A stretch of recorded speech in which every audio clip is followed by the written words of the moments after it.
Vamos a ver hoy la última sesión dedicada a Clara Zetkin. Bueno, ya sabéis que venimos de un largo recorrido con aquella primera sección dedicada a un poco al método marxista y a la concepción integral y al proyecto político comunista explicado o expuesto en rasgos generales, ya que después hemos ido profundizando en esta perspectiva, pero centrada en la cuestión de la mujer. Después tuvimos varias sesiones viendo el desarrollo histórico de la opresión femenina en diferentes modos de producción, diferentes etapas históricas. Luego nos centramos en el análisis marxista del capitalismo y de dónde sitúa a la mujer trabajadora, en este caso convertida en mujer obrera, dónde la sitúa pues, en las reacciones de producción, en la reacción en la familia, ¿no? Cómo se altera todo esto. Y venimos viendo ya desde hace unas cuantas sesiones el cuarto bloque, que es, bueno, sobre la base del análisis marxista del capitalismo y del lugar que ocupa la mujer obrera en el capitalismo, pues ver, bueno, en qué consiste la lucha comunista y la emancipación de la mujer. Y, bueno, habíamos visto textos de Leonard Marx primero, y luego nos hemos centrado sobre todo en Clara Zetkin, de la cual hemos trabajado ya en su biografía primero, una tanda de textos en la anterior sesión que nos expuso Esti, y vamos a ver aquí otra segunda tanda de textos que nos va a exponer Grecia, a quien ya conocéis porque expuso hace varias sesiones una parte del origen de la familia, propiedad privada y el Estado. Compañera de México, que seguro que ha preparado un PowerPoint muy pedagógico y una exposición enérgica. Así que nada, lo de siempre, Grecia va a resumir la cuestión en pues, 30 o 40 minutos, lo que ya haya preparado, 60. Y después, pues ya sabéis, preguntas sobre el texto, ideas, debate, empleamos el chat, empleamos la intervención directa, lo que, como os sintáis cada quien más cómodo, más cómoda. Así que nada, Grecia, gracias por el trabajo y adelante. Hola a todas y a todos, ¿cómo están? Buenos días. Les pido una disculpa, tal vez esté pedagógico, tal vez la exposición sea enérgica, pero el PowerPoint no es lo más bonito del mundo, no soy experta en PowerPoint, la verdad, pero bueno, intentaré hacer esto lo más pues entretenido, menos aburrido y interesante posible. Bueno, hoy nos toca discutir en esta sesión 12 una parte de la obra de Clara Zetkin. Estamos hablando de la parte de los primeros textos de Clara Zetkin, donde estamos hablando sobre cómo organizar políticamente a las mujeres. Es interesante porque Clara Zetkin, pues, hablaban en una sesión que yo no estuve, pero que revisé, hablaban de la biografía de Clara Zetkin, ¿no? Ella habla varios idiomas, ¿no? Vivió en Francia, vivió en Alemania, visitó comúnmente la Unión Soviética. Entonces ella tiene una perspectiva como internacional de la situación de las mujeres y eso es bien interesante porque estos textos lo reflejan muy claramente, ¿no? Estas ideas que dicen de que, uy, el marxismo y que hablamos de las mujeres blancas y de las mujeres solo del primer mundo, etcétera. Clara Zetkin, ahorita vamos a ver, tiene una perspectiva de las mujeres en general, del contexto de las mujeres en sociedades que se llaman precapitalistas, ¿no? En sociedades capitalistas y en sociedades y en sociedades comunistas y considera que en estos tres estadios de las sociedades, pues hay tareas que se tienen que hacer para las mujeres, ¿no? Ninguna está resuelta la situación de la mujer. Eso es bien interesante de ver. Bueno, ahí debería decir Clara Zetkin, dice Engels, les pido una enorme disculpa. Esta es una ilustración de Clara Zetkin que me gustó mucho, está muy linda. El día de hoy vamos a revisar 7 documentos diferentes, son un montón de textos, pero la mayoría son bien cortitos, ¿no? Son textos muy chiquitos que realmente arrojan mucha luz sobre cuál es la perspectiva que tiene Clara Zetkin sobre la cuestión de la mujer desde la perspectiva marxista-leninista. A pesar de ser muy chiquitos, pues son muy ilustrativos. Está padre también porque los textos están acomodados temporalmente, están pasando un montón de cosas en ese momento, no solo en Europa, sino dentro del mismo marxismo, ¿no? Los primeros textos obedecen a conferencias en la Segunda Internacional, los últimos textos ya tienen que ver con la Tercera Internacional, se habla de los errores que comete la Segunda Internacional. en torno a la cuestión de las mujeres y en torno a muchísimas otras cosas. A la mitad se nos atraviesa la Primera Guerra Mundial, los textos hablan también sobre eso, la Revolución Alemana de 1918, ¿no? Entonces es interesante porque vamos viendo también cómo Clara Zetkin arroja luz en torno a todas estas problemáticas, cuestiones y cómo atraviesan estas cuestiones el marxismo y cómo el marxismo atraviesa estas cuestiones específicamente cuando hablamos de mujeres, pero como decían en dos sesiones anteriores, pues Clara Zetkin no solo habla de la situación de las mujeres, ¿no? Sino habla en general del marxismo-leninismo y del camino que debe recorrer. Bueno, les cuento un poquito cada uno de los textos. Bueno, aquí nada más están los títulos. El primero es la batalla de las mujeres la batalla de las mujeres dará el voto a la mujer proletaria, conciencia política de clase. Bueno, les voy a contar un poquito de este texto.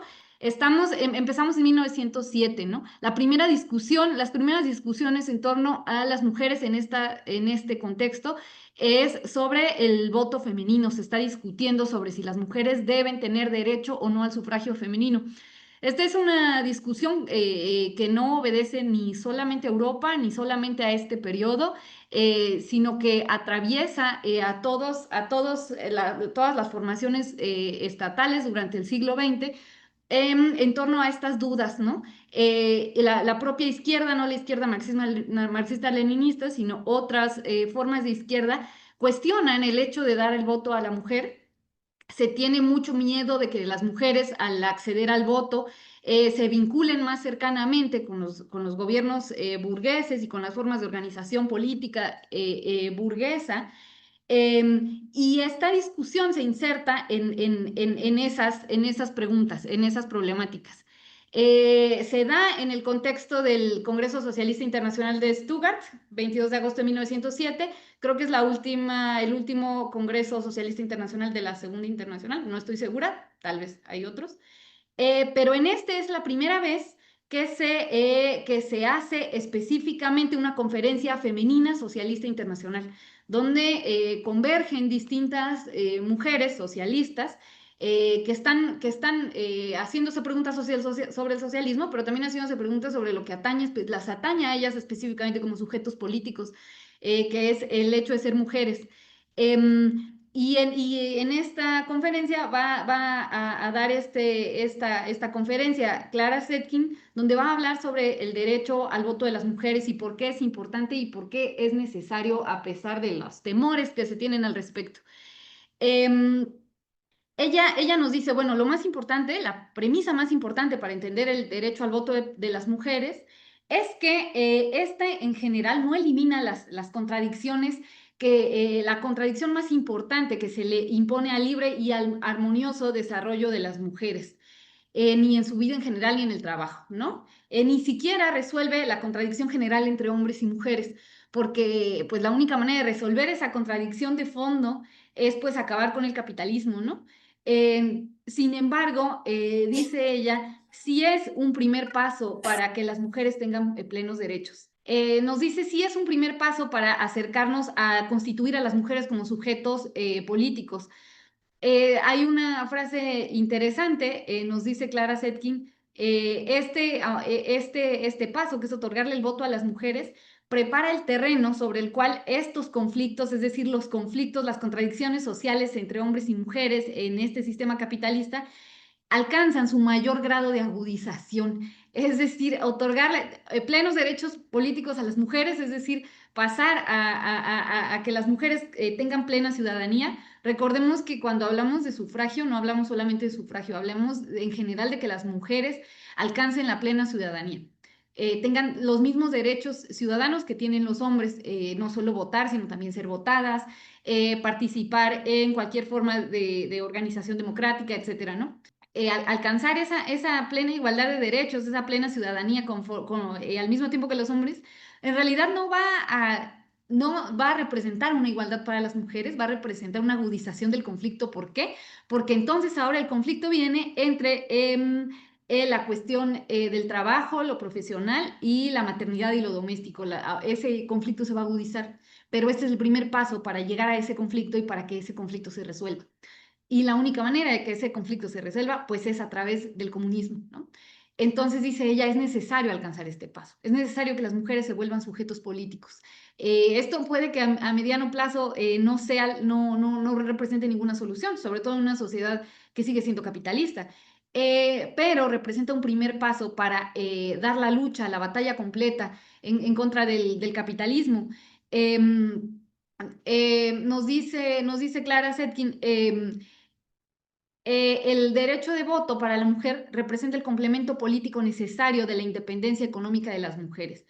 Ella nos dice, para este momento las mujeres ya están insertas en el mercado laboral. Algo interesante que plantea Clara Zetkin en el texto es que dice, las mujeres ya colaboran al sistema económico siendo miembros o participando como trabajadoras en el mercado laboral, ¿no? Ahí están las costureras, están todas las mujeres que trabajan en las fábricas, en América Latina las cigarreras, ¿no? Están pues ya insertas en el mercado laboral. Producen para el sistema capitalista, pero al mismo tiempo las mujeres también son indispensables en el sentido de que sostienen sobre todo la maternidad. Esto no quiere decir que que sea esta la base para darles derecho al voto, pero quiere decir que las mujeres contribuyen socialmente en muchos sentidos, incluso en más sentidos, en sentidos más amplios que los hombres, ¿no?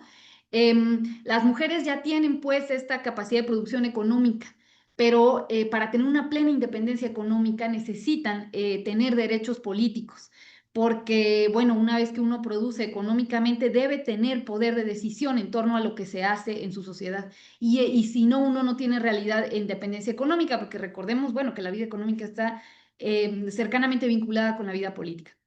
Em, Sin embargo, dice Clara Zetkin, el voto femenino debe ser un voto universal. Es muy relevante en ese momento hablar de voto universal, porque se está planteando en el mundo si las mujeres, el voto a las mujeres debe ser a todas las mujeres o debe estar dividido dependiendo de los argumentos que se dieran por los que se les negaba el voto, ¿no? En algunos casos se decía que el voto a las mujeres solo se les debería dar a las mujeres que trabajaban. En algunos casos se decía solo se le debe dar a las mujeres que saben leer y escribir, en otros casos solo a las mujeres que tienen propiedades.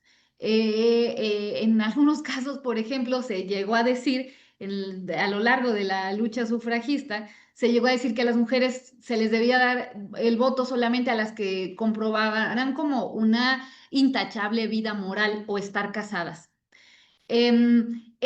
Nos dice Clara Zetkin, cualquier forma de voto a las mujeres que no sea universal es una forma de voto que solo sirve a las clases burguesas. Em, Porque de alguna u otra manera quien normalmente limita es a las mujeres de las clases trabajadoras. Si solo se permite voto, por ejemplo, a las mujeres que solo saben leer y escribir, se va a restringir el voto a un montón de mujeres de la clase trabajadora, ¿no? Em, lo mismo si solo se permite el voto a las mujeres casadas o a las mujeres que comprueban intachable virtud moral, etcétera, restringe el voto a una buena parte de las mujeres de las clases trabajadoras, a muchas que tuvieron que vender su cuerpo, por ejemplo, en situación de guerra, etcétera. Se restringe el voto a las mujeres que no están casadas legalmente o que no pudieron pagar su dote para casarse, etcétera. Entonces, nos dice el voto de las mujeres, igual que el de los hombres, tiene que ser universal para que sea un voto en favor del pueblo y no un voto en favor de las clases burguesas. Em, en ese sentido nos dice, el voto que no es universal, el voto restringido, no emancipa a la mujer en cuanto mujer, sino que la emancipa a pesar del hecho de ser mujer. No la eleva a la dignidad de ciudadana con plenos derechos, sino simplemente como poseedora de patrimonio o de renta. No es en sí un derecho, ni siquiera alcanza a ser una reivindicación democrática o una reivindicación burguesa, ¿no? Se queda todavía antes. Nos dice, es necesario que el voto entonces, que el comunismo sí abogue por el voto de las mujeres, pero abote por el voto universal de las mujeres. Em, no, nos dice el texto, el proletariado no puede librar sus batallas económicas y políticas sin la participación de las proletarias, dotadas de conciencia de clase, unidas y formadas en el espíritu de lucha social. Es decir, para la lucha del proletariado es indispensable que las mujeres participen. Esta lucha no se puede dar solo con los hombres. Nos dice, de hecho, el texto, darle plenos derechos políticos a las mujeres es apostar por ampliar las bases de la lucha contra el sistema capitalista, ¿no? De la lucha comunista. Pero la única manera de ampliar esas bases es que el voto sea universal, es decir, que esas bases alcancen a las mujeres, que estos derechos alcancen a las mujeres trabajadoras. Em, algo bien interesante que nos dice Clara Zetkin es nuestra reivindicación del derecho de voto de la mujer no es una reivindicación feminista, sino una reivindicación de clase y de masas del proletariado. Esto es bien relevante porque lo que quiere decir es darle votos a las mujeres no es simplemente ayudar a las mujeres, no es una reivindicación para las mujeres, es una reivindicación para la clase trabajadora en general, que no solamente es útil para las mujeres o no solamente les trae beneficios a las mujeres, sino que le va a traer beneficios a la clase trabajadora en general. Porque si a una clase, que además es la clase más grande, se le despoja a la mitad de sus integrantes, se les despoja de derechos políticos, ¿a quién en realidad está beneficiando eso? A los hombres de la clase trabajadora, definitivamente no. Está beneficiando a la clase burguesa, ¿no? Que está precisamente quitándoles poder de participación a la mitad de la clase trabajadora. Si esos derechos políticos los tienen también las mujeres burguesas, realmente no hará mucha diferencia. Mientras que el hecho de dárselos a las mujeres trabajadoras sí hará mucha diferencia respecto a las posibilidades políticas de la lucha de clases. En este sentido, dice, representa en términos teóricos y prácticos, representa una importante parte orgánica de todo el programa electoral socialdemócrata. Es parte orgánico recordemos cuando hablamos de socialdemocracia, hablamos de socialismo, es parte orgánica del socialismo hablar del derecho a voto a las mujeres. Finalmente, nos dice Clara Zetkin en este texto, la lucha por el derecho de voto que la socialdemocracia dirige despierta las contradicciones sociales existentes entre el hombre y la mujer de las clases poseedoras. Por ello, creemos que el reconocimiento del principio de derecho de voto para mujeres por parte de los partidos socialistas favorece el interés del proletariado y es, por tanto, la premisa necesaria para una enérgica lucha que transformará este principio en praxis. El principio de igualdad política para las mujeres se tiene que convertir en una práctica de militancia política. En sí, este primer texto de Clara Zetkin lo que hace, pues, es señalar la necesidad inevitable de darle el derecho a voto a las mujeres y en general derechos políticos a las mujeres. Ah, ya recordé, lo que nos dice Clara Zetkin es que el derecho al voto de las mujeres definitivamente desde el socialismo no lo podemos entender como un fin último. Desde el capitalismo, por supuesto que desde el sistema burgués se entiende el otorgamiento al derecho político de las mujeres, como en general a todas las minorías que no acceden a derechos políticos hasta mediados del siglo XX, pues se entiende como un fin último, como un momento acabado del sistema democrático y es precisamente el voto a las mujeres el que lleva al sistema burgués a alcanzar un peldaño más, estar cada vez más cerca de ese último fin democrático. Sin embargo, las y los socialistas se entiende simplemente como una herramienta más de lucha política en contra del sistema capitalista. Por lo tanto, las mujeres, una vez que accedan, eso lo vamos a ver en un texto más adelante, una vez que las mujeres accedan al derecho al voto, no deben conformarse con ese derecho, deben más bien utilizarlo como herramienta para derrocar a este sistema que les está, entre comillas, regalando el derecho al voto, aunque sabemos que nada fue un regalo. Bueno, el siguiente texto es un texto muy cortitito que se llama Proclamación del Día Internacional de la Mujer, entre paréntesis 8 de marzo, se sugiere, sabemos que fuera el 8 de marzo, y este se da ya en una segunda conferencia internacional de mujeres socialistas en 1910 en Copenhague. Clara Zetkin, junto con otras compañeras, una de ellas Kate Dunker, proponen la necesidad de establecer un Día Internacional de la Mujer, ¿no? En este caso, obviamente, de la trabajadora. Yo creo que al equiparar el Día Internacional de la Mujer con Día Internacional de la Trabajadora es porque, bueno, pues que el 90% de las mujeres, no, el 95% de las mujeres son pues la clase trabajadora, así que cuando hablamos de las mujeres hablamos obviamente de las mujeres trabajadoras, ¿no? Jamás de las mujeres burguesas. Algo que a mí me parece interesante de este texto, pues es, bueno, es un llamado a establecer un día internacional en el que se conmemore a la mujer trabajadora, em, pero nos dice que esto es relevante específicamente porque es necesario para agitar infatigablemente entre las masas trabajadoras a las mujeres. Esto es parte importante de impulsar la emancipación política de las mujeres. Es decir, establecer el 8 de marzo como Día Internacional de la Mujer Trabajadora, pues es una estrategia para agitar a las masas de mujeres, para politizarlas, para hacerlas pensar sobre su situación en el contexto en el que están.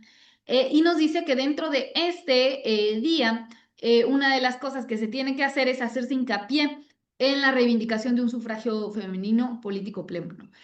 Vamos a ver que entre 1907 y 1918, los textos de Clara Zetkin, en función pues de la agenda política de la Segunda Internacional, pues lo que están buscando es el voto de las mujeres, ¿no? Yo creo que es una lectura política acertada de la necesidad que existía en ese momento del sufragio femenino o de la igualdad de ciudadanía para las mujeres. Y después esto ya se complejiza, ¿no? Ya a partir de 1920 vemos que ella está sugiriendo cosas mucho más complejas. Pero en este momento, pues todo va en función primero de que las mujeres alcancen igualdad política en sus sociedades. Nos dice en este mismo texto, en esta invitación Clara Zetkin, que bueno, se debe proclamar y sustanciar en la manifestación anual del 1 de mayo. Es decir, se tiene que utilizar la manifestación del 1 de mayo como plataforma para promover el Día Internacional de la Mujer Socialista y para hacer hincapié en el sufragio femenino. Y finalmente nos dice que este Día de la Mujer tiene que tener un carácter internacional y debe ser preparado cuidadosamente. Tiene constantemente Clara Zetkin, no pierde, digamos, no pierde la perspectiva de la necesidad de una organización primero a nivel regional, después nacional. Digamos, jamás ella va a pensar que no es necesaria la organización nacional, más no nacionalista, pero considera siempre la relevancia de elevar todas las discusiones políticas a un nivel internacional. Después, para 1915, tenemos un texto que se llama Resolución de la Conferencia Extraordinaria de la Internacional de Mujeres Socialistas, que se celebró en Berna en 1915. Este documento es interesante porque, pues, aquí ya atravesó, Europa ya está siendo atravesada por la Primera Guerra Mundial. Recordemos que la Primera Guerra Mundial es, pues, el primer evento bélico de tal envergadura en Europa. Un evento bélico que sobre todo usa a las clases trabajadoras como carne de cañón en enfrentamientos, en enfrentamientos horribles, ¿no? Es de donde surge la cuestión de las barricadas por primera vez, etcétera.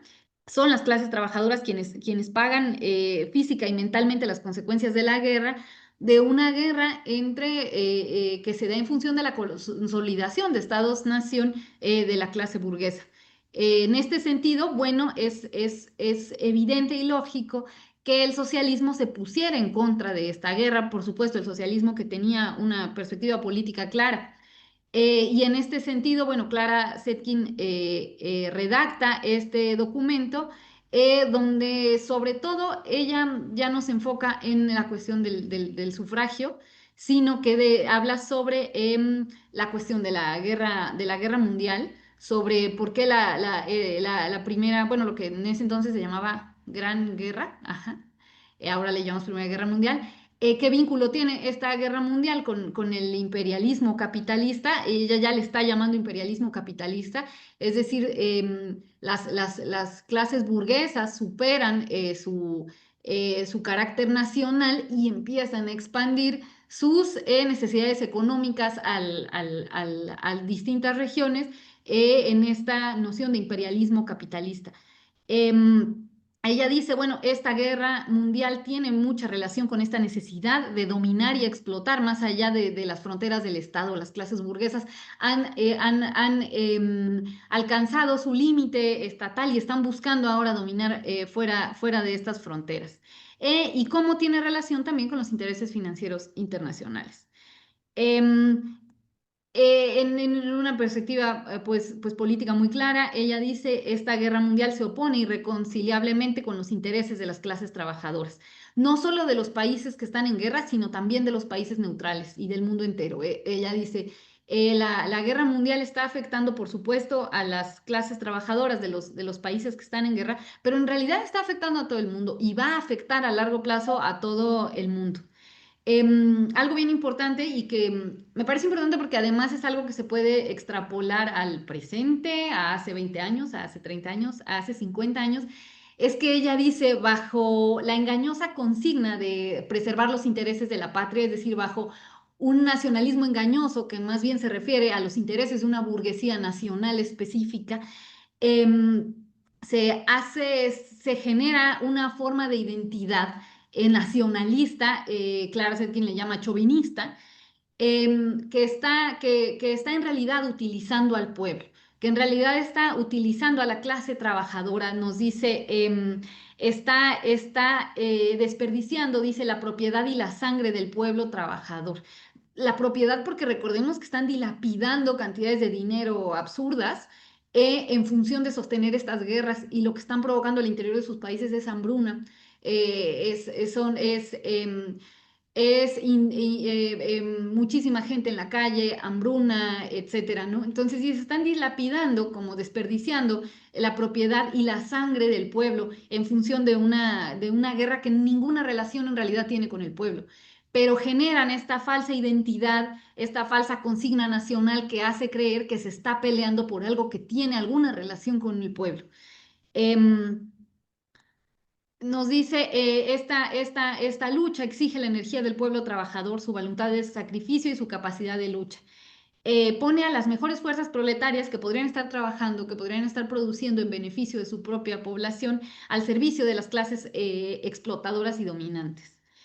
Em, esta guerra lo que está haciendo es, bajo esta consigna nacionalista, unir falsamente a las clases trabajadoras de los países beligerantes con sus propios explotadores y con sus propios amos, en función de una identidad falsa, como si tuvieran los mismos intereses unos y otros, que son unos intereses nacionales.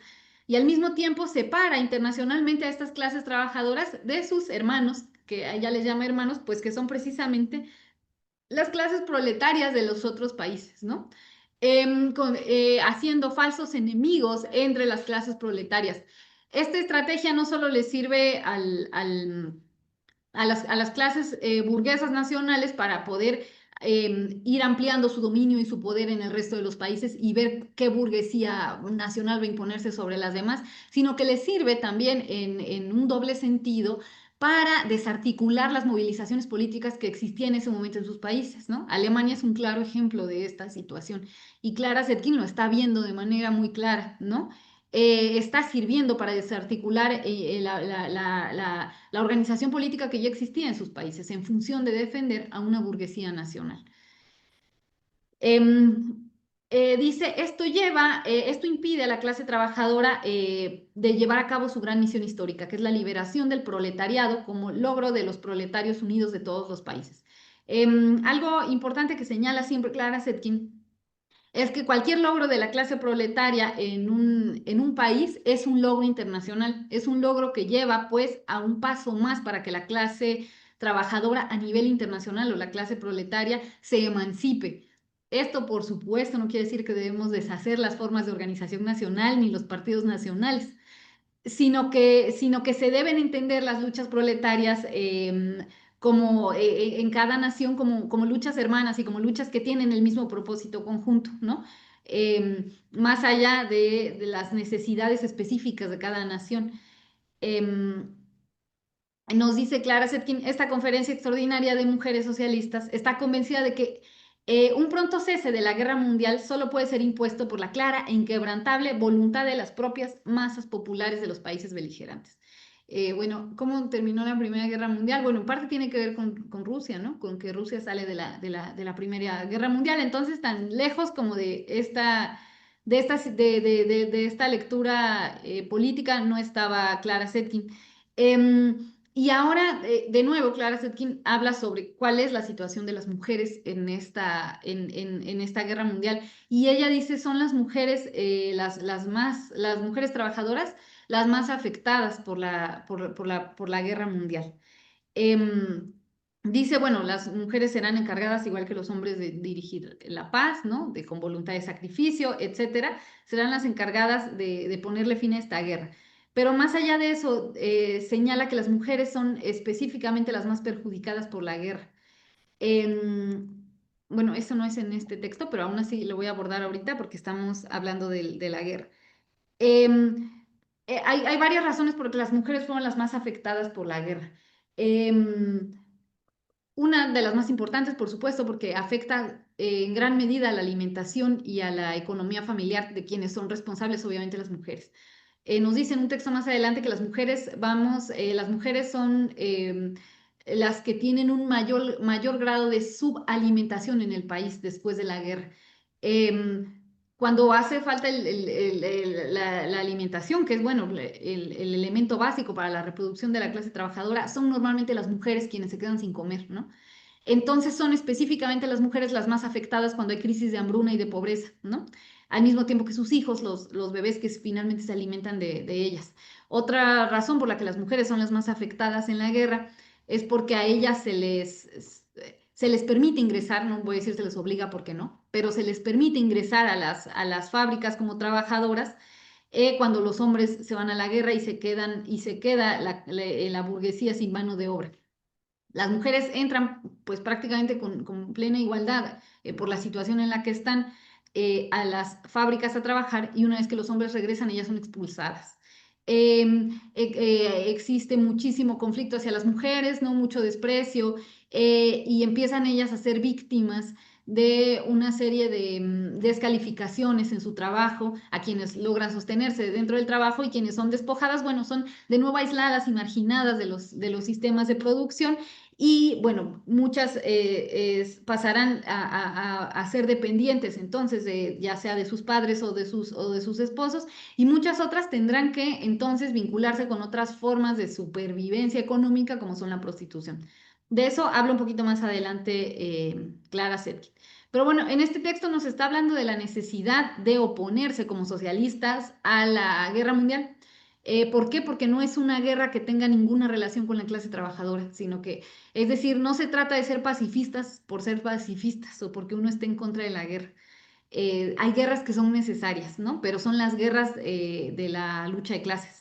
El resto de las guerras no atañen ni obedecen a las clases trabajadoras. Y es necesario, dice Clara Zetkin, oponerse a ellas porque son guerras que simplemente sirven a las necesidades de las burguesías nacionales.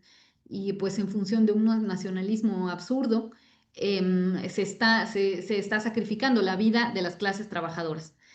Em, en su siguiente texto, es simplemente un texto muy chiquito, que es una convocatoria a la Segunda Conferencia Internacional de Mujeres en 1910. Es un texto muy cortito que simplemente dice que, bueno, de acuerdo con la opinión expresada por las mujeres socialistas organizadas,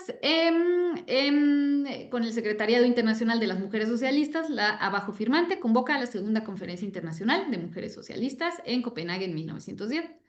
Lo interesante de ver, por ejemplo, estas convocatorias es ver que ya hay, pues, una forma de organización política ya bien concreta para las mujeres, ¿no? Ya existe una conferencia internacional de mujeres, ya existe un secretariado internacional de mujeres socialistas, etcétera, ¿no? Es decir, se están creando dentro de la organización socialista formas específicas de organización que atienden a las necesidades de las mujeres y que están además, o se procura que estén dirigidas y compuestas por mujeres, ¿no? Que son a ellas a quienes atañen estos problemas. Esto, digamos, en ese momento, en las formas de organización política burguesa, se está discutiendo también la situación de las mujeres, pero no se está permitiendo de la misma manera que sean las mujeres quienes lleven estas discusiones. Algo interesante es que dentro del orden del día para esta segunda conferencia, nos habla de los medios para regularizar las comunicaciones entre las mujeres socialistas. Es decir, es necesario establecer un orden regular de comunicaciones entre mujeres socialistas organizadas en diferentes países. Como les decía, se apela a una forma de organización internacional, no solo de socialismo, sino en este caso de mujeres socialistas. Em, Se habla sobre las acciones prácticas para lograr el sufragio universal de las mujeres. Em, y bueno, se ruega a todas las mujeres socialistas organizadas. Que manden delegadas o incluso delegados representantes. Y esto es algo bonito. Dice que están invitadas todas las organizaciones de las obreras que reconocen el principio de la guerra de clases o de la lucha de clases. Es decir, en algún momento en la lectura que hace Clara Zetkin dice, bueno, hay mujeres trabajadoras que no están necesariamente integradas al partido, pero que reconocen en su propia lucha la lucha de clases, ¿no? Organizaciones de trabajadoras. Y lo importante es hacerlas llegar al partido. ¿Cómo las integramos como militantes al partido? Entonces están invitadas todas las organizaciones que reconozcan el principio de la lucha de clases. Y finalmente pide Clara Zetkin en esta convocatoria que se hagan representar en un gran número, que asistan la mayor cantidad de mujeres que se pueda. Es necesario que las mujeres estén presentes, pues que se haga sentir la presencia de las mujeres en la organización socialista. Y esto es algo positivo, no solo para darle mayor fuerza al socialismo hacia el exterior, sino también al interior. Em, un cuarto documento nos habla sobre una carta que le escribe Clara Zetkin a una militante comunista holandesa, Ellen Ankersmit. Por acá les puse una foto de ella, ahí está. Ellen Ankersmit era dirigente del Partido Socialista holandés. Ellas se conocieron en la primera conferencia internacional para mujeres y de ahí pues empieza una serie de intercambios epistolares. Esta carta específica se le escribe el 3 de diciembre de 1914. Esta es una, esta es una carta interesante porque, porque de manera muy disimulada, Clara Zetkin le está señalando a él en la cantidad de conflictos que hay en el interior de Alemania, ¿no? La cantidad de conflictos políticos que están impidiendo, que le están impidiendo a ella escribirle las cosas como son, ¿no? De hecho, habla como en clave y dice para decirte lo que no te puedo decir, te voy a, etcétera, ¿no? Y en esta carta lo que le está señalando es que, bueno, una parte de la socialdemocracia alemana ha sido cooptada por este nacionalismo bélico y está generando em, una serie de controles políticos y de represión que le están impidiendo a ella poder continuar con su programa político en Alemania. En esta carta, de hecho, le pide que la carta no la comparta, ni que avise sobre lo que está pasando en Alemania, pero que no señale que fue ella quien lo está diciendo, porque dice hay en ese momento un nivel de control político y control de discurso en Alemania que está, un nivel de persecución política que nos está poniendo en riesgo a quienes no estamos de acuerdo con la guerra ni con el nacionalismo, con el chauvinismo alemán. En esta carta no voy a ahondar en ella. Lo que le dice Clara Zetkin, una de las frases le dice, en el interior y en el exterior de la socialdemocracia, entre las masas populares, existe una oposición decidida y consciente contra este estado de cosas y las consecuencias que del mismo derivan. Es decir, sí existe una oposición, pero la oposición está siendo perseguida y no tiene en este momento capacidad de movilización política. Dice, la oposición a la traición de los principios socialistas, si bien existe, no puede ni expresarse ni manifestarse. Como les decía, existe un grupo dentro de la socialdemocracia que traiciona los principios socialistas, pero ella no puede expresar su inconformidad con esta situación. Dice, bueno, la única tarea que tenemos ahorita como oposición es organizar las fuerzas y mantener intacta la voluntad y la abnegación como socialistas. Em, y finalmente, lo que señala al final Clara Zetkin es que bueno, ha tenido que padecer vejaciones arbitrarias, censura, etcétera, y dice es peor que esta forma de represión es peor a la que vivimos a finales del siglo pasado, porque dice ella, en ese momento por lo menos existía la forma de organización burguesa democrática que permitía por lo menos la creación de juicios políticos que se podían apelar, que se podían hacer públicos. En este momento dice el nivel de control que existe por la situación de la guerra hace imposible incluso que toda esta forma de persecución política se lleve por órganos o instituciones democráticas, burguesas, etcétera, sino que es incluso velado. Entonces es todavía más peligroso. En este sentido, como les decía, bueno, Clara Zetkin tiene una perspectiva muy clara sobre la Primera Guerra Mundial y sobre por qué había que oponérsele a ella. Bueno, acá les tengo las intenciones principales en los textos de Clara Zetkin en este momento. El primero, bueno, como vieron ustedes, es el derecho al voto universal femenino. El derecho al voto universal femenino, lo más importante es decir universal. El, eh, la única manera de que el derecho, de que el voto femenino, el sufragio femenino atienda o sea, una reivindicación de clase, es que sea universal. El alejamiento de las masas femeninas de la ideología política burguesa. En la lectura política que hacen las y los socialistas en este momento, pues están dándose cuenta cómo la ideología política burguesa está vinculándose de alguna manera con las sufragistas, con las mujeres, y está pues atrayendo para sí el sufragio femenino como reivindicación burguesa. Como les decía, claro, como fin último de las reivindicaciones burguesas. Pero esto, por supuesto, corre el riesgo de que las mujeres entonces se vuelvan en contra de su propia clase, es decir, que su militancia política, etcétera, pues termine siendo contraria a sus propios intereses o necesidades y termine estando más cercana a los intereses de la burguesía por una especie de identificación, pues de falsa identificación política o de gratitud hacia el sistema burgués, ¿no? Esto sigue siendo algo común, lo sabemos, ¿no?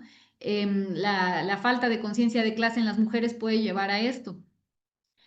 Una de las estrategias, lo vamos a ver ahorita, para Clara Zetkin, más importantes para alejar a las mujeres de la ideología política burguesa, pues es su formación y su educación.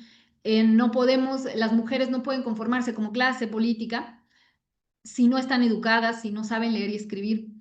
Es eso lo que las lleva, pues, el histórico el alejamiento de las mujeres todo lo que tiene que ver con la vida social humana, pues las lleva a conformarse, digamos, a traicionar a su propia clase, pues al interpretar de manera equivocada su papel político o social.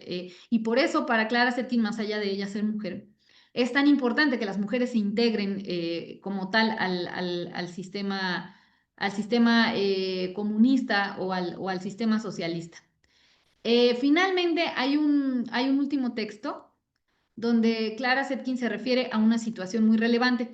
Les decía, en 2018 viene, 2018, en 1918 termina la guerra mundial, la Primera Guerra Mundial.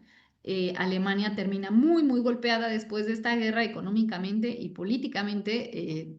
Es pues uno de los países que más pierde y eso enfrenta a su población, bueno, a una hambruna terrible, etcétera, y lleva a un periodo revolucionario muy breve, ¿no? A pesar de las persecuciones políticas que había habido hasta ese momento, pues en 2018, digo en 2018, en 1918, esta situación de posguerra en Alemania permite, ¿no? Sienta las bases o las condiciones para un proceso revolucionario. Sin embargo, este proceso revolucionario es cooptado por las clases burguesas, ¿no? Esto, pues, es obvio si pensamos que ya venían siendo cooptadas digo, sí, si pensamos que las masas revolucionarias o o los socialistas venían siendo cooptados por las clases burguesas en función de un chauvinismo absurdo desde unas décadas antes, desde unos años antes por lo menos. Entonces, bueno, esta revolución termina siendo cooptada por la burguesía, como obviamente querían, y esto lleva a que a algunos avances sociales, pero que definitivamente no son los avances que se estaban esperando y que tampoco son en función de las necesidades de la clase trabajadora. Sin embargo, una de las reformas más importantes en este proceso reformista, pues es que se otorga pleno derecho ciudadano o plenos derechos políticos a las mujeres. Esto, a Clara Zetkin, si bien lo celebra, si bien le parece que era algo necesario y positivo, evidentemente teme que esta reivindicación de derechos políticos hacia las mujeres pues lleve sea contraproducente para la organización revolucionaria, porque lleve a las mujeres entonces a acercarse más hacia las formas de organización política burguesas. En este texto muy breve de tres páginas, Clara Zetkin pues reconoce la necesidad que había de que se reconociera el sufragio femenino, pero reconoce también el peligro de que este sufragio pues sea otorgado por un gobierno cuyo carácter de clase es burgués.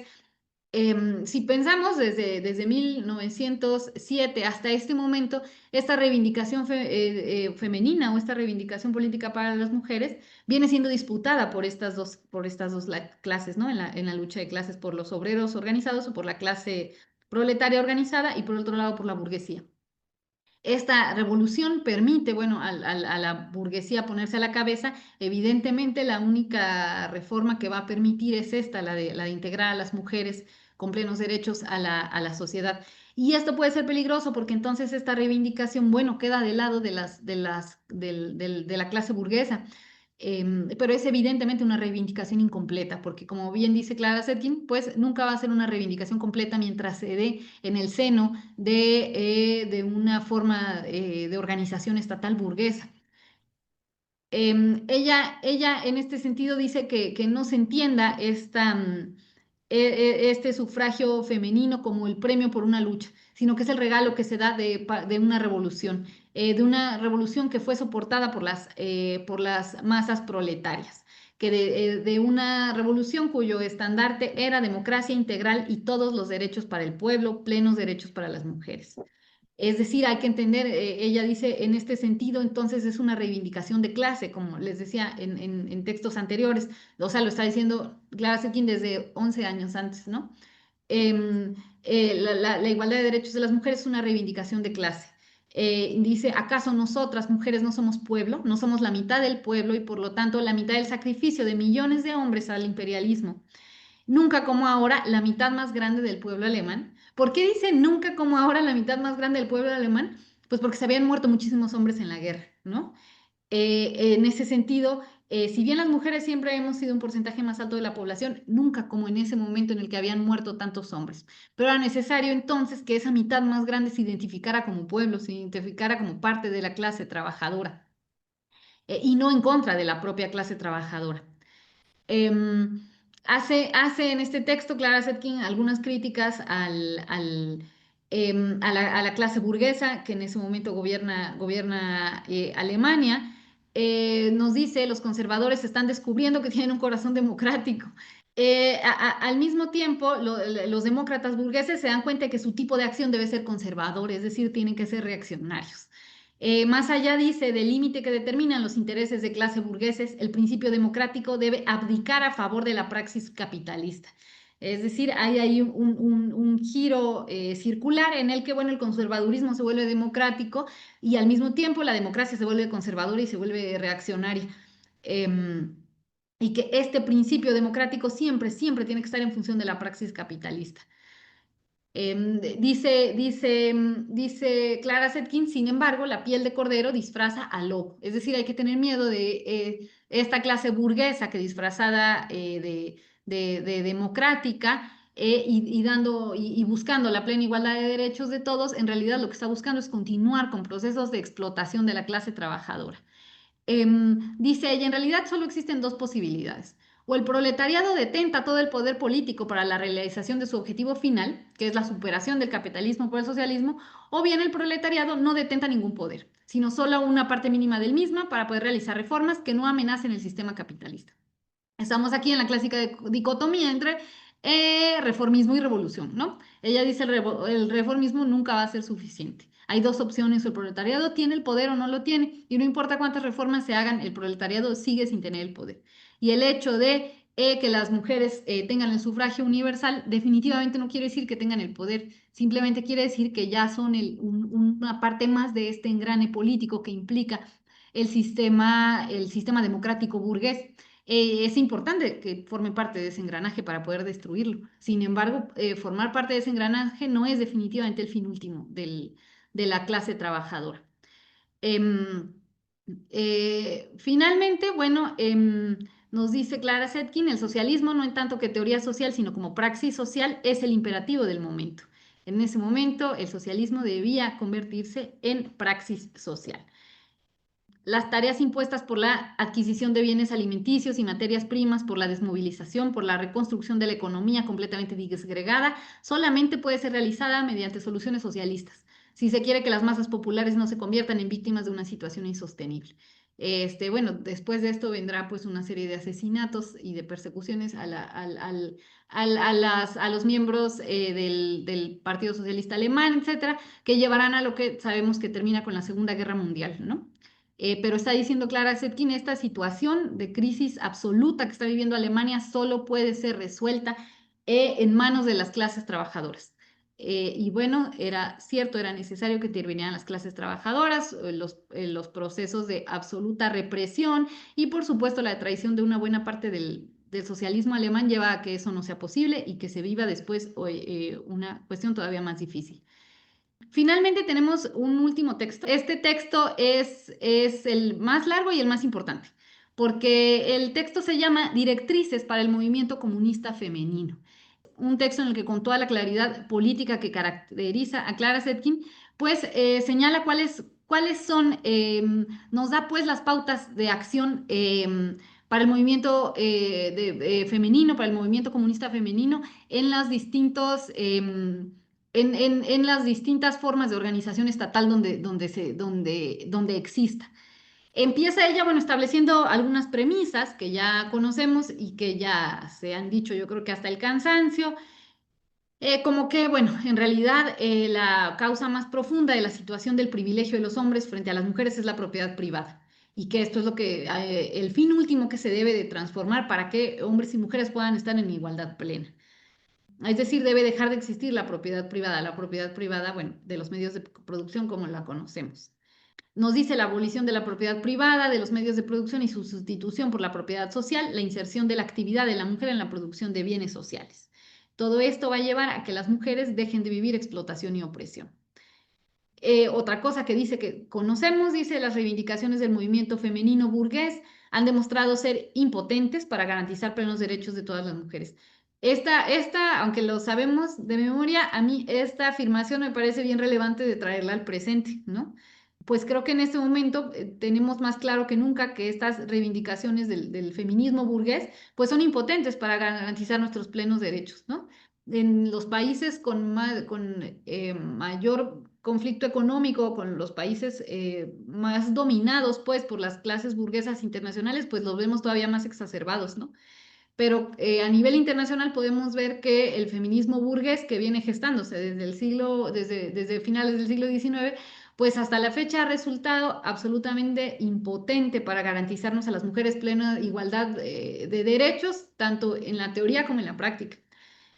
Dice ella, en la praxis, la realización de las reivindicaciones feministas conduce esencialmente a una modificación del sistema capitalista en favor de las mujeres y las adolescentes de las clases poseedoras, mientras la abrumadora mayoría de las proletarias, de las mujeres del pueblo trabajador, se ven expuestas como antes en su calidad de oprimidas y explotadas a que se manipule su personalidad y a que se menosprecien sus derechos y sus intereses.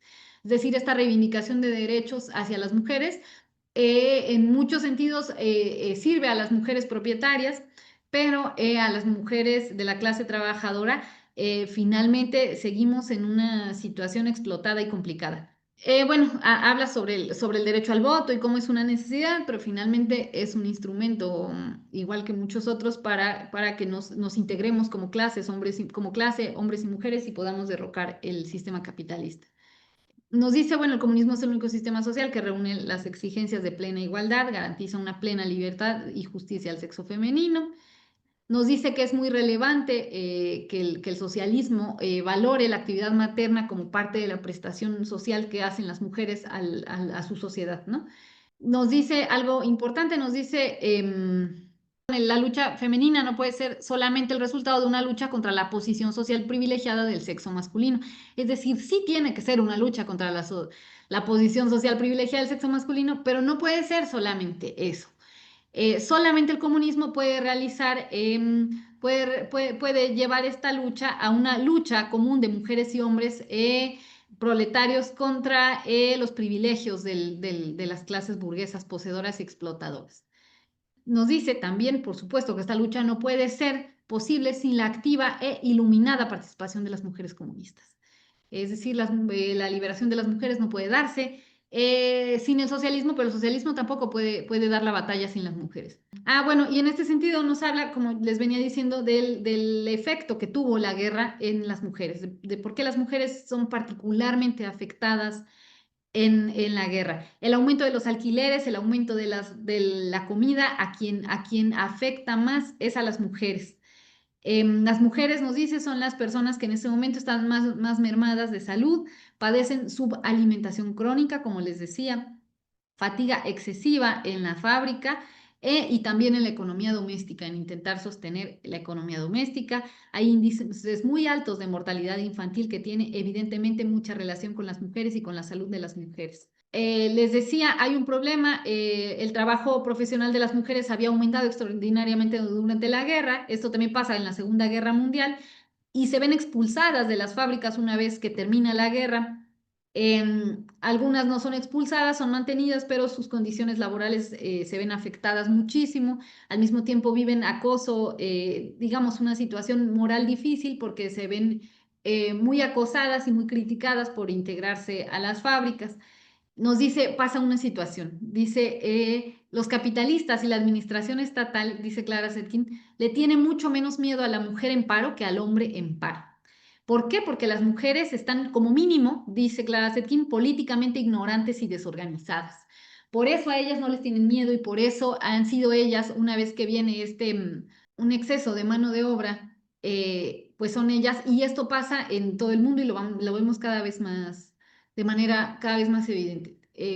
Con el desarrollo tecnológico viene pues un exceso de trabajo, un exceso de mano de obra que para controlarlo los sistemas capitalistas recurren a formas de división social que no son inherentes al capitalismo mismo, como puede ser, por ejemplo, las divisiones raciales, pero que permiten sostener estos sistemas de desigual distribución que permiten sostener sistemas capitalistas donde la mano de obra está excedida en este caso, por ejemplo, porque regresan los hombres a las fábricas, en muchos casos porque, bueno, el avance tecnológico, etcétera, ¿no?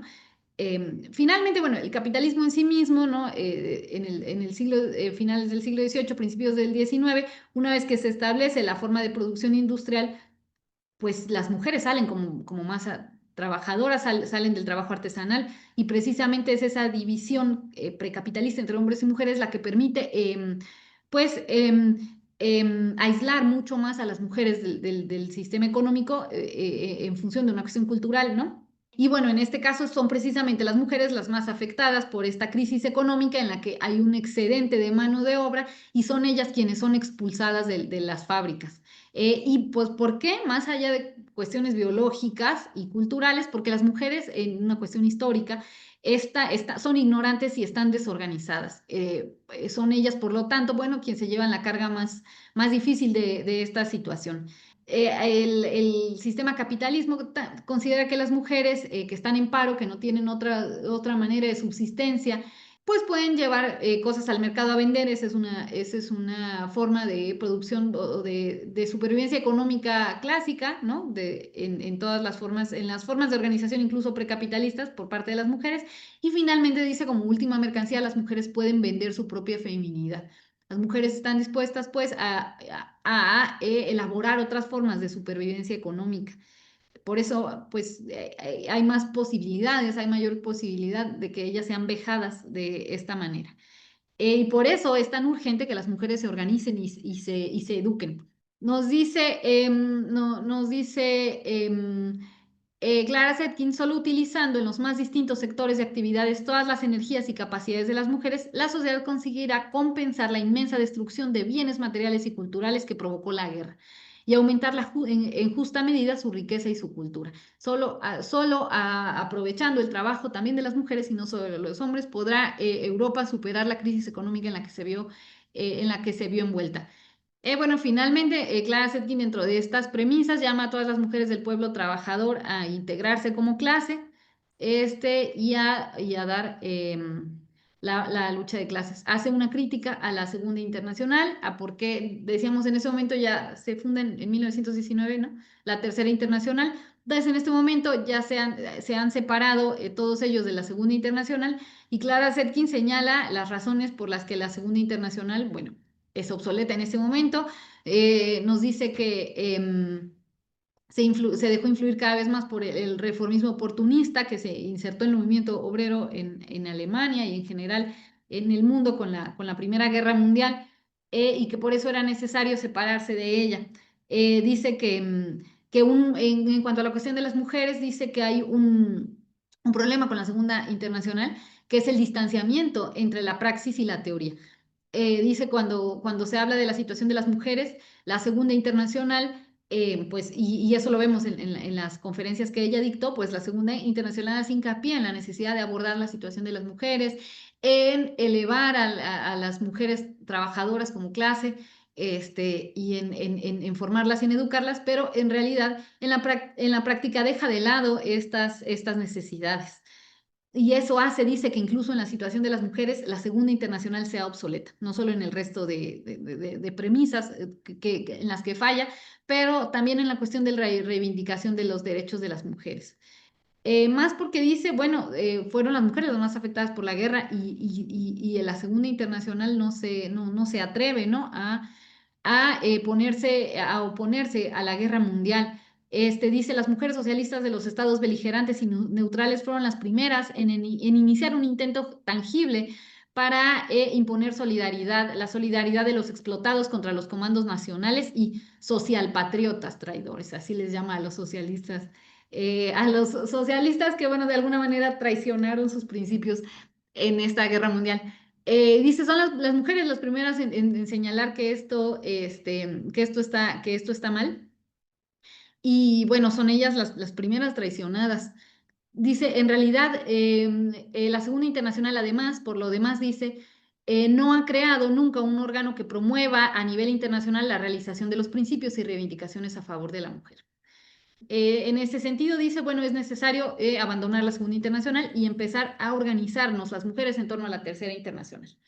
Y vienen entonces una serie de premisas que ella considera necesarias dependiendo del contexto en el que se encuentren, la manera en la que debe organizarse la movilización de las mujeres.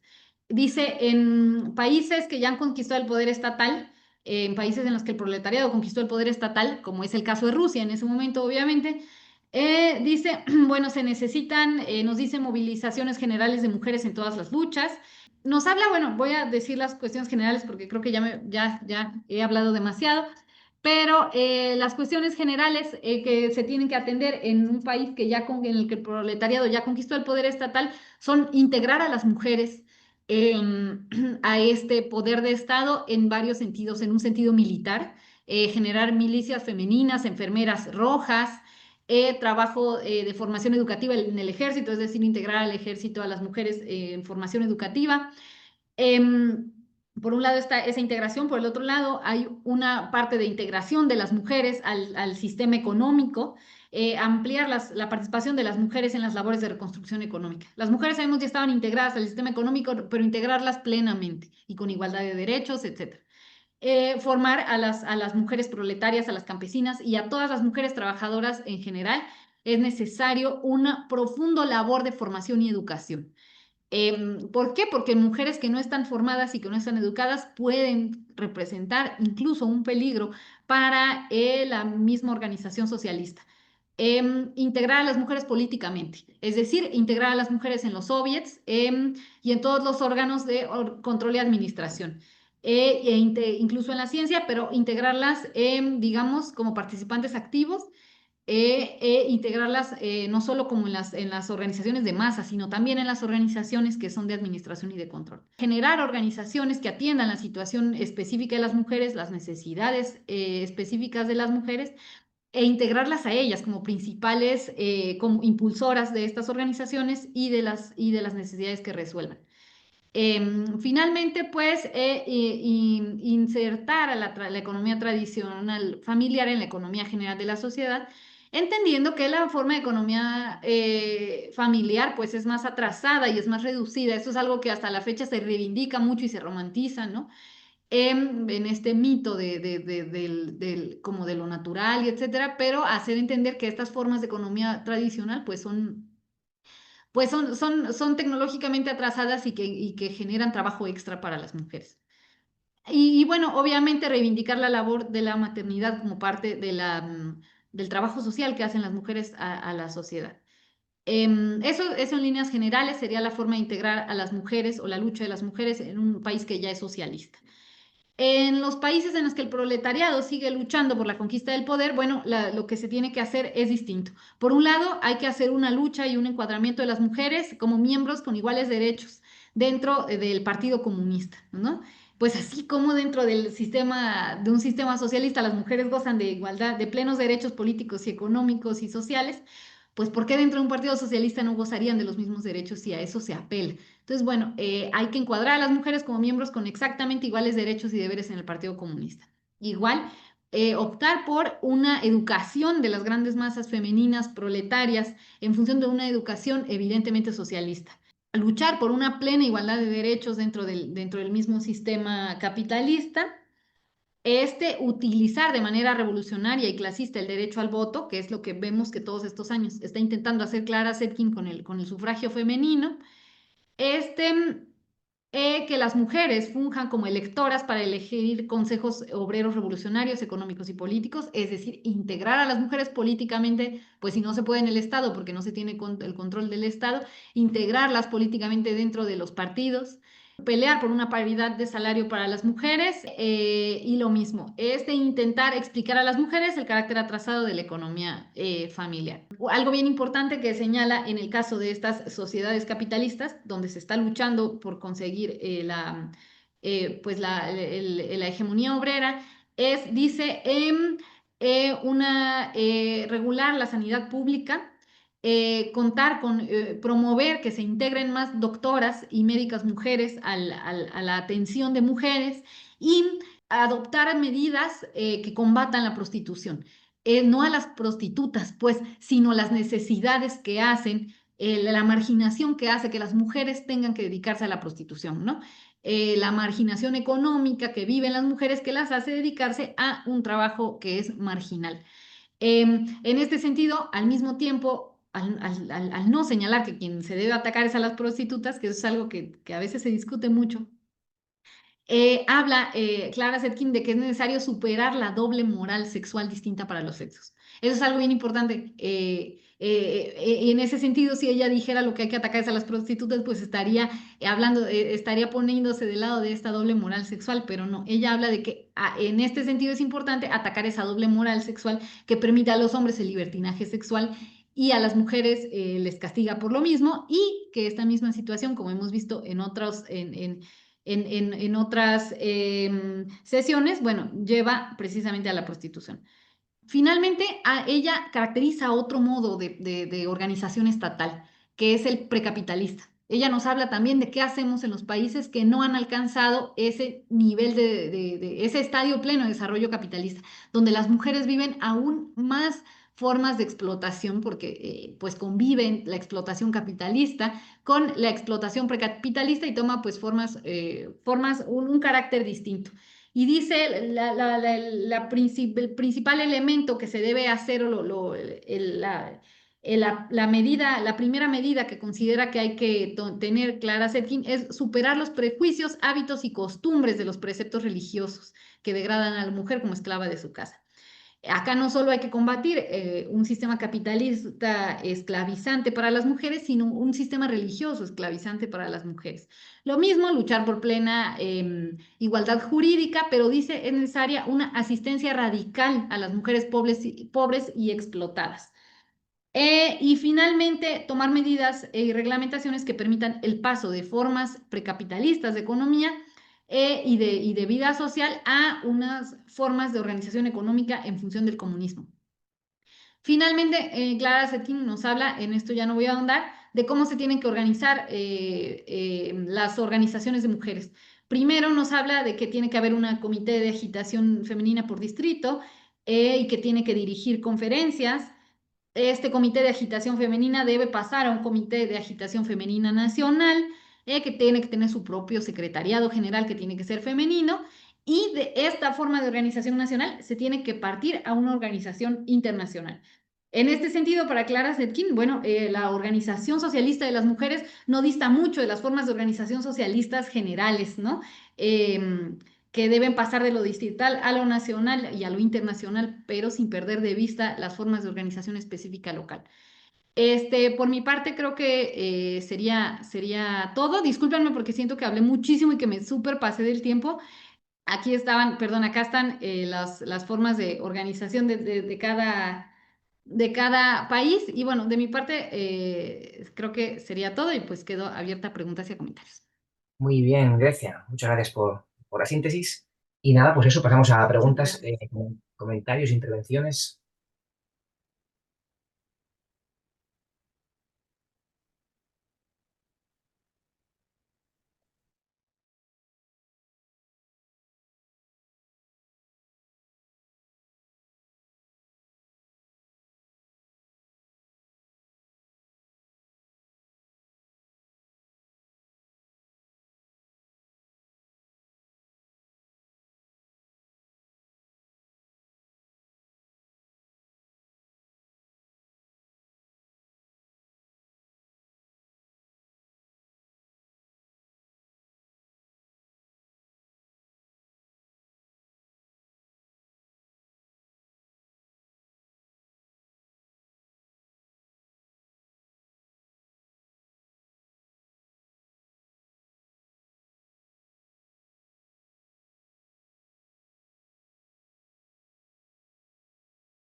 Mira, una pregunta de Afrodita. Grecia, una pregunta. ¿Cómo se forja la fecha del 8M mediante las internacionales de mujeres comunistas? Si no me equivoco, se hizo una publicación del seminario al respecto. Igual lo que podemos hacer es, pero Grecia, Bueno, si no me equivoco, quiero dar la información precisa, aunque no tengo la certeza. Durante la Revolución de 1905, bueno, se dan una serie de revoluciones en Rusia antes de la revolución que lleva al proletariado al poder a través de los soviets, pero en 1905 se dan una serie de revoluciones donde las mujeres toman un papel relevante, ¿no? Y existe esta movilización de las mujeres que se llama por el paz, pan y trabajo, ¿no? Es a partir de esa movilización que se decide conmemorar el día, bueno, se decide tomar esa movilización como referente para conmemorar el Día Internacional de las Mujeres Comunistas, ¿no? Bueno, el de las mujeres trabajadoras. Pero por el calendario grecorromano no es igual al calendario, ¿cómo se llama? Al calendario ruso, que tiene su propio nombre. Y entonces se acuerda que el día es el 8 de marzo Y bueno, y es precisamente en estas organizaciones internacionales, bueno, las conferencias internacionales que surgen primero de la Segunda Internacional y después de la Tercera, que se propone específicamente esa movilización de paz, pan y trabajo como una fecha valiosa para reivindicar la lucha de las mujeres trabajadoras, ¿no? Creo que así es, David. No, no, lo del lema de paz, pan y trabajo es en febrero del 17, ¿eh? Ya es durante la Primera Guerra Mundial. Y bueno, que la iniciativa, esa propuesta de Clara Zetkin. Sí, ahí se cita la manifestación del 23 de febrero del 17, la fecha del calendario ortodoxo ruso, que es el 8 de marzo. Y ese es el momento en que se salen las mujeres reclamando eso. Paz, mejores condiciones de vida y yo creo que también por la paz, ¿no? Que era la gran reivindicación del pueblo ruso y encabezada por los bolcheviques. Hacía mucho énfasis en eso, en salir de la guerra imperialista.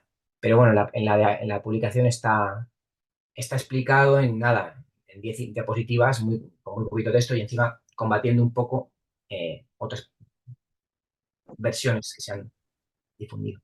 ¿Se te oye, Sara? Pues, o sea, bueno, yo lo primero, como siempre, agradecer a Grecia, que no sé cómo se te dará el PDF, pero desde luego el ser pedagógica, yo sigo insistiendo que genial. No sé, que a mí me gustaba como mucho también esta sesión por verla también en el contexto de todo el seminario, ¿no?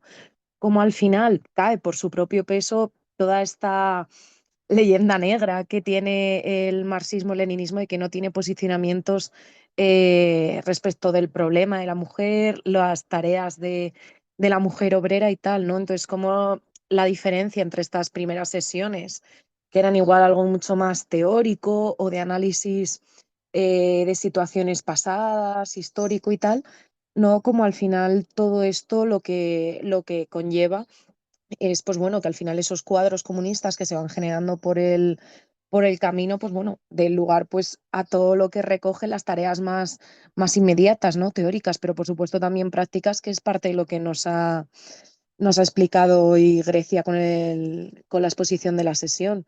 Y no sé, creo que es como una evolución bastante guay vista ahora que podemos verlo como un poco más en perspectiva y que además está como también bastante relacionada con la siguiente, que creo que también va en ese sentido, ¿no? De que podemos afirmar fehacientemente que el análisis marxista-leninista sobre la cuestión de la mujer es coherente, es completo, aunque no acabado, por supuesto.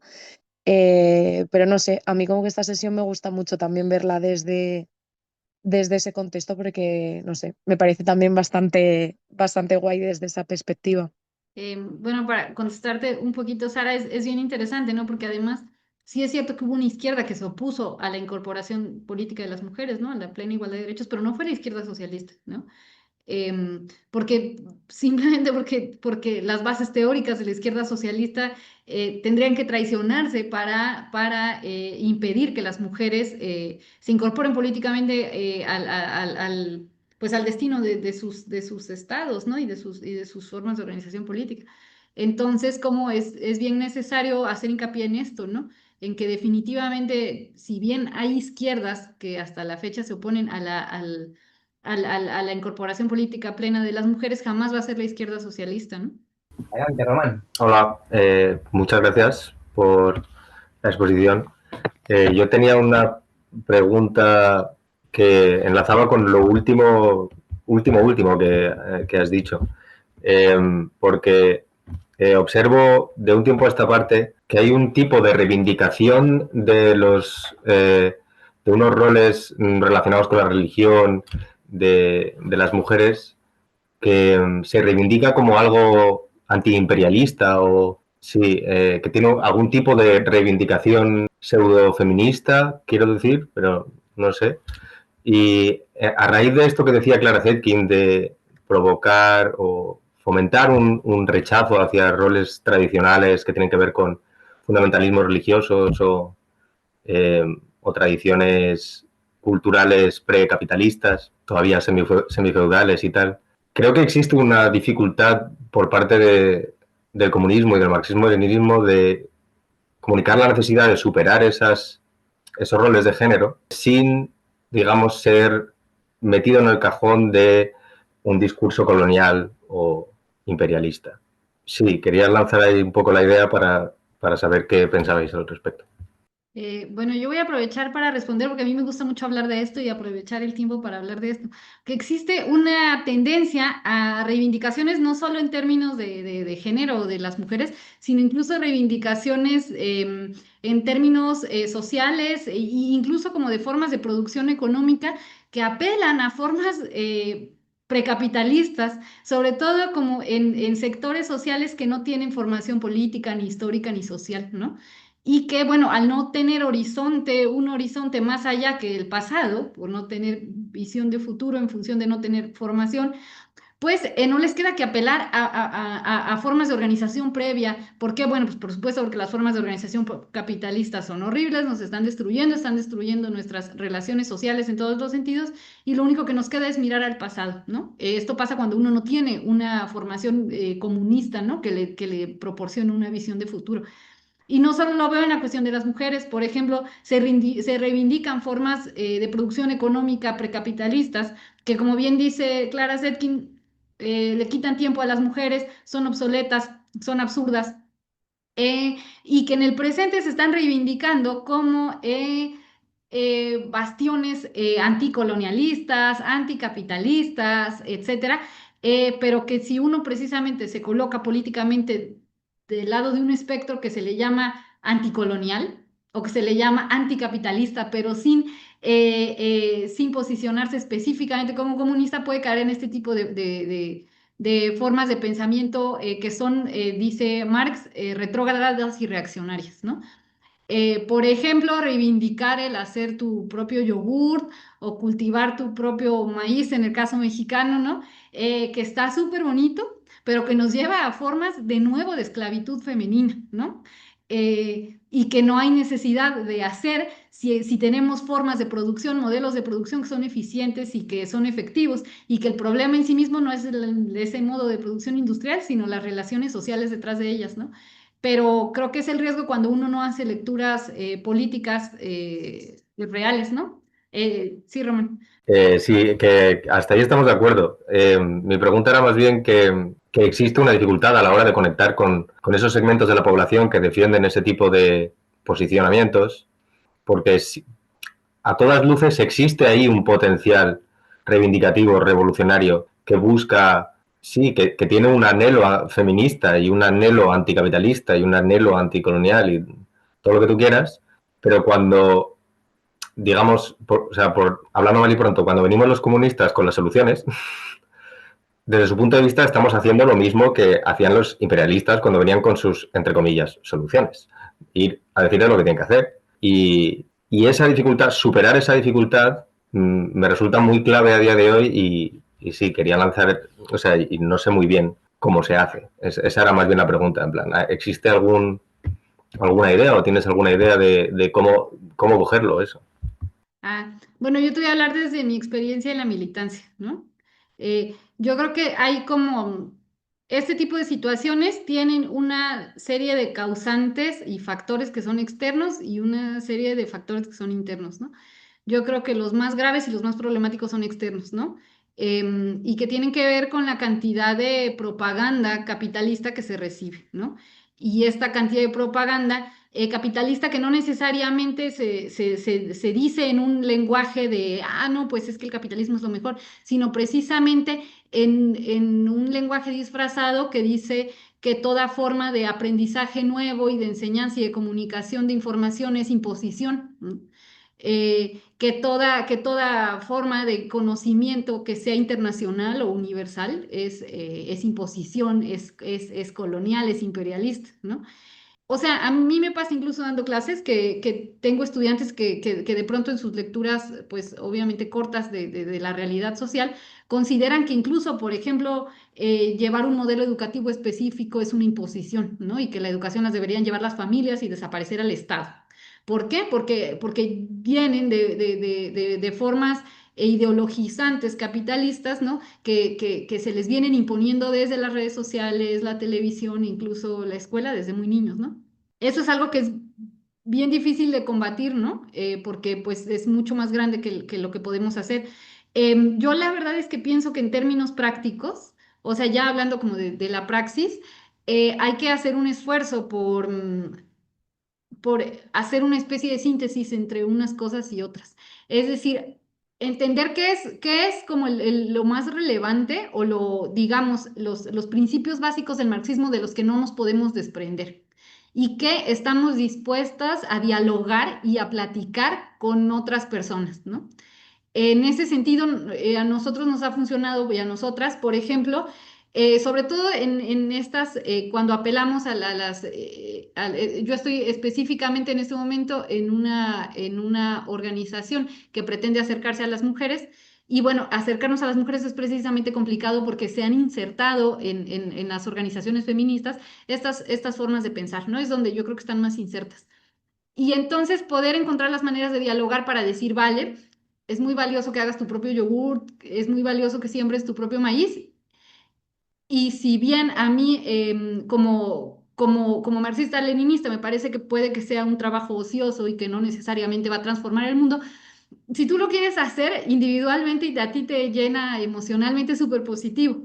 Te invito a que llevemos esto más allá, ¿no? A buscar soluciones que no solo te sirvan individualmente, sino que sean colectivas, pero sin tampoco nosotras, pues, reaccionar ante esas formas de organización o de supervivencia que tal vez es psicológica, de pronto, de parte de las personas que tienen estas otras formas de interpretación de la realidad. Decir, vale, bueno, no hay problema, vamos a leer el manifiesto del partido, vamos a leer el Capital y pues probablemente poco a poco vas a ir como tomando relevancia de otras cosas, ¿no? Pero sin negar como el valor que para esas personas individual o emocional o lo que sea que tenga estas praxis que para mí son reaccionarias, ¿no? Bueno, no sé si eso te explica un poquito la situación.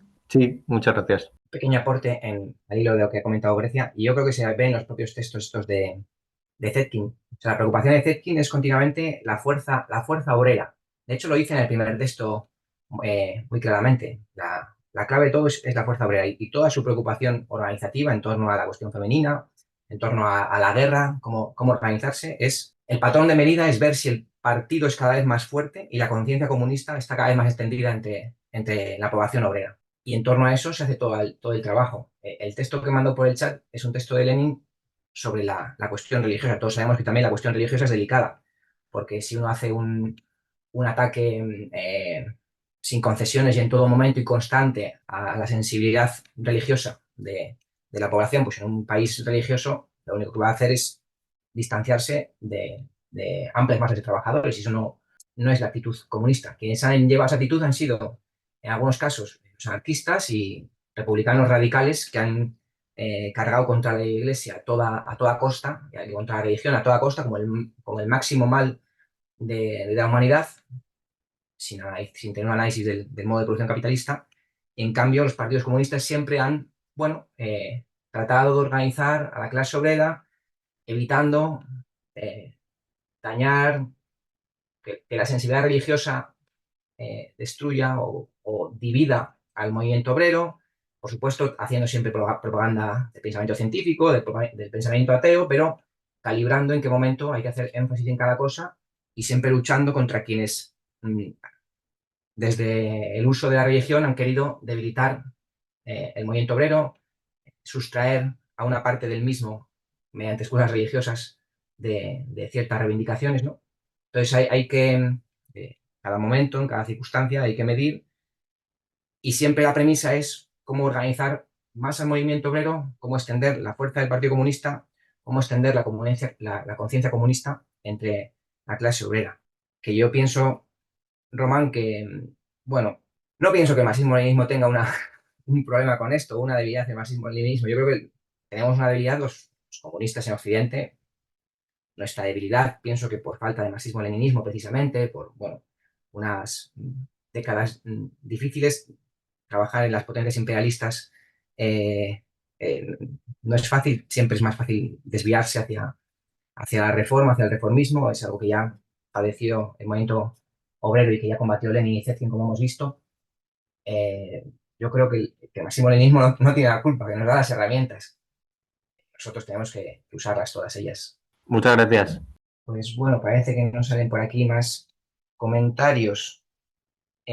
Solo recordaros que nos quedan nada más que 3 sesiones del seminario.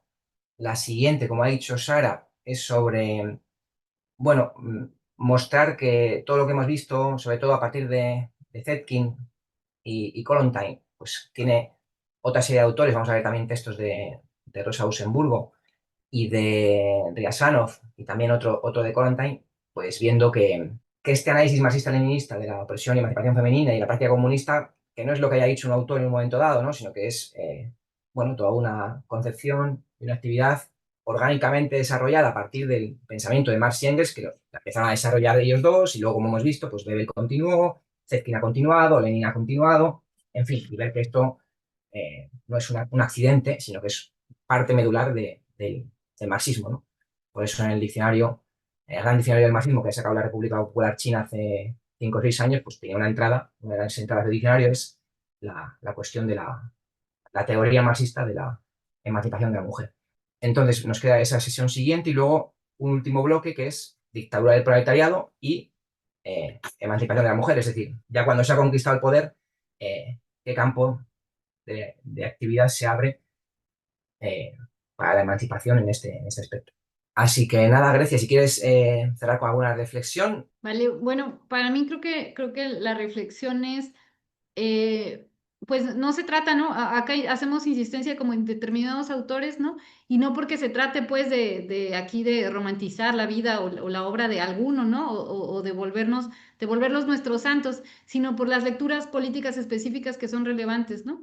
Y a mí algo que me parece muy relevante de Clara Zetkin son lo vinculadas que están las lecturas políticas que hace con las necesidades de su presente, ¿no? Y de su contexto histórico específico. Y creo que eso es algo que a mí me gustaría rescatar, ¿no? En general para nuestras formas de organización, pero también nuestras formas de pensar el marxismo-leninismo, pues pensarlo eso en función de que no es una teoría que está inerte, ¿no? O que está estancada en un momento histórico específico, ¿no? Ah, no, es que Marx hablaba a finales del siglo XIX y pues ahí se quedó. No, sino ver cómo estas invitaciones teóricas bien estructuradas y bien entendidas nos permiten hacer análisis políticos muy atinados en el presente en el que estamos, ¿no? Y en cada situación, entonces, dependiendo del sujeto político del que hablemos, pues poder determinar cuáles son las luchas específicas que se necesita dar. En su momento, para Clara Zetkin, es muy claro, fue el sufragismo, ¿no? Pero conforme se va moviendo la situación política en general y la de las mujeres, estas luchas y estas reivindicaciones se van transformando, ¿no? Y eso sería lo que yo dejaría como reflexión final. Muy bien, pues muchas gracias, Grecia, y nos vemos en 15 días.